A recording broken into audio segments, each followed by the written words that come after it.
Hello everyone. Here we are on a Friday, the 9th of October 2020. It is about 11 o'clock in the morning and we're making our drone flight around the bridge construction on Eisenhower Drive.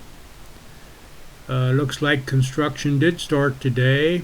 Vehicles are setting down there and equipment setting around the area.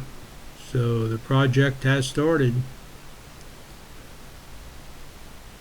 There'll be a link down in the comment section to take you back to a previous video to make any comparisons. So have a good day everyone. We'll catch you later. Goodbye.